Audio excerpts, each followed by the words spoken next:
Assalamualaikum warahmatullahi wabarakatuh. Yang kami hormati Bapak Urip Nur Wijayanto Prabowo, SPD MSc, selaku dosen pengampu mata kuliah ini. Perkenalkan kami dari kelompok 1 dengan anggota kelompok saya sendiri, Sofia Fauzia, dengan NIM K1C024032 yang akan bertindak sebagai moderator pada presentasi kali ini. Lalu di sini rekan-rekan saya yang ada tertera pada layar. Nah, pada kesempatan kali ini, kelompok kami akan membawakan topik presentasi pada mata kuliah mekanika fluida terkait soal 7.7, yaitu tekanan pada gelembung sabun melalui pendekatan analisis dimensi. Pada slide ini ditampilkan soal 7.7 dengan permasalahan yang diangkat adalah fenomena gelembung sabun.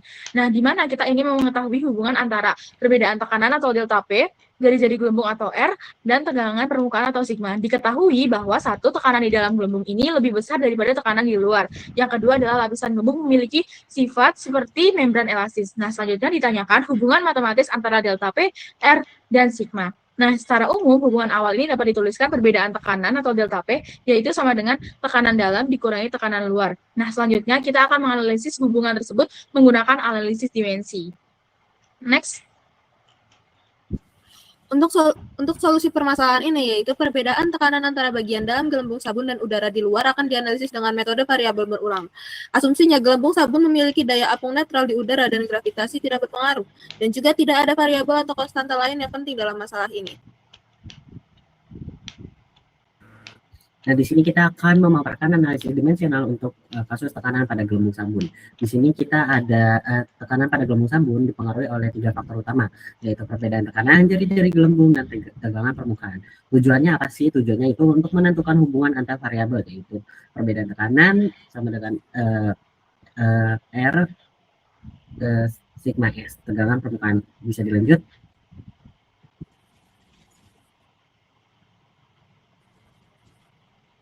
Nah, di sini kita perlu diingat, dimensional analisis selalu dimulai dari menentukan semua variabel yang dipengaruhi oleh sistem. Di sini kita susun variabelnya dalam bentuk fungsional. Variabel dependennya adalah delta P, sedangkan variabel independennya adalah R dan sigma S.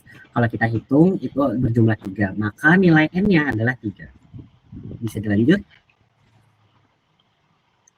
Nah, kita menentukan dimensi dasar dari masing-masing variabel tadi menggunakan parameter M, massa, L panjang, dan T waktu. Perlu diingat bahwa analisis ini bekerja dengan dimensi bukan dengan angka. Dimulai dari tekanan, di mana rumus dari tekanan ini adalah gaya dibagi luas penampang. Maka karena dimensi gaya ini dinyatakan M, L, T pangkat min 2 dan luas adalah L pangkat 2. Maka kalau dibagi kita dapat dimensi untuk delta P yaitu M, L pangkat min 1, T pangkat min 2. Lalu untuk jari-jari R, karena ini adalah satuan panjang, maka dimensinya cukup L. Bisa dilanjut? Nah, yang terakhir, untuk variabel tegangan atau permukaan, variabel tegangan permukaan atau sigma S, rumusnya adalah gaya dibagi panjang. Jadi MLT pangkat min 2 dibagi dengan L. L-nya bisa kita coret sehingga menyisakan dimensi MT pangkat min 2. Dari penjabaran ketiga variabel tadi, kita bisa melihat bahwa dimensi dasar yang muncul secara keseluruhan melibatkan ML dan T. Karena ada 3 dimensi yang terlibat, maka nilai J yang kita dapatkan adalah 3. Bisa dilanjut? Baik, selanjutnya yaitu step ketiga, penentuan jumlah suku pi. Berdasarkan rumusan dasar, jumlah suku pi disimbolkan dengan K yang didapatkan dari K sama dengan N dikurangi dengan J, di mana N adalah jumlah total variabel, yaitu 3, dan J adalah jumlah dimensi dasar yang mempresentasikan sistem. Jika kita substitusikan secara langsung, kita akan mendapati K sama dengan 3 dikurangi 3, yaitu 0. Secara matematis dan fisis, ini adalah keanehan, karena suku pi mempresentasikan hubungan fisis dari sistem tersebut. Jika hasilnya 0, ini mengimplikasikan bahwa tidak ada hubungan sama sekali antara beda tekanan, jari-jari, dan juga tegangan permukaan. Selanjutnya, perhatikan dimensi dari tegangan permukaan, yaitu MT pangkat min 2. Di dalam sistem spesifik ini, dimensi waktu tidak pernah muncul secara independen pada variabel lain, melainkan ia selalu tergandeng atau menempel bersama dimensi massa. Karena keduanya tidak benar-benar terbebas satu sama lain, kita bisa menghitungnya sebagai 2 dimensi dasar yang terpisah. Oleh karena itu, kita harus mereduksi nilai J dari 3 menjadi 2 dengan reduksi rasional, sehingga didapatkan K sama dengan 3 dikurangi 2 sama dengan 1. Next. Selanjutnya yaitu pemilihan repeating variables. Karena kita telah mereduksi nilai J sama dengan 2, atau dan teorema Buckingham mencaratkan kita untuk memilih tepat 2 variabel dari parameter yang ada untuk dijadikan repeating variable. Kandidatnya adalah delta P, R, serta sigma.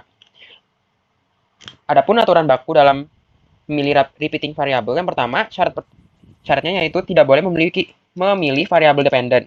Dalam kasus ini, delta P adalah variabel yang sedang kita cari perilakunya, sehingga kita keluarkan dari daftar repeating variable.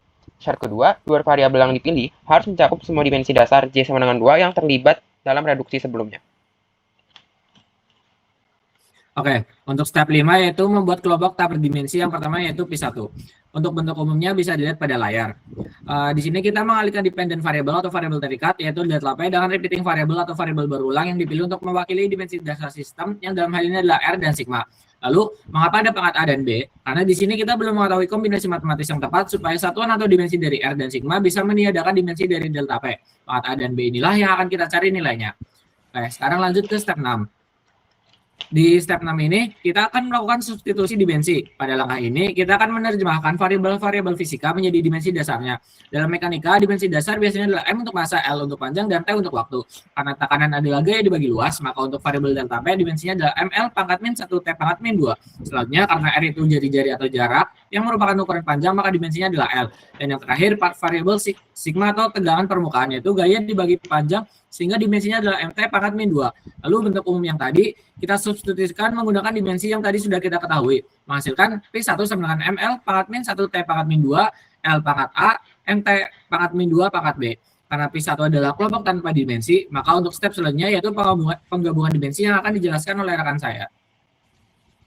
Baik, pada step 7 ini menjelaskan tentang penggabungan dimensi, yang dimana hasilnya sudah didapat dari substitusi pada step 6. P1 sama dengan ML pangkat min 1, T pangkat min 2, L pangkat A, MT pangkat min 2, pangkat B. Lalu, MT pangkat min 2 itu dipangkatkan dengan B masing-masingnya. P1 sama dengan ML pangkat min 1, T pangkat min 2, L pangkat A, M pangkat B, T pangkat min 2B. Lalu dikelompokkan sesuai dengan variabelnya. P1 sama dengan M pangkat 1 plus B, L pangkat min 1 plus A, T pangkat min 2B. Next. Pada step 8, yaitu menjelaskan tentang penggabungan tidak dimensi. Karena Pi harus tidak dimensi, maka semua pangkat sama dengan 0. Untuk M, yaitu 1 plus B sama dengan 0, B sama dengan min 1. Untuk L, min 1 plus A sama dengan 0, A sama dengan 1. Untuk T, min 2B sama dengan 0, min 2, B-nya dimasukin min 1 sama dengan 0, min 2 plus 2 sama dengan 0, 0 sama dengan 0, itu sesuai dengan teori semua pangkat sama dengan 0. Next. Selanjutnya, step 9, substitusi nilai. Berdasarkan analisis dimensi yang telah dilakukan sebelumnya, kita mendapat persamaan P1 sama dengan delta PR pangkat 1 sigma pangkat min 1. Untuk mempermudah pembacaan dan perhitungan selanjutnya, kita mengubah bentuk eksponen negatif menjadi bentuk pembagi. Dengan demikian, variabel sigma dengan pangkat min 1 kita pindahkan ke penyebut, sehingga persamaannya menjadi P1 sama dengan delta PR per sigma. Di sini kita bisa melihat hubungan antara perubahan tekanan delta P jari-jari R dan tegangan permukaan sigma.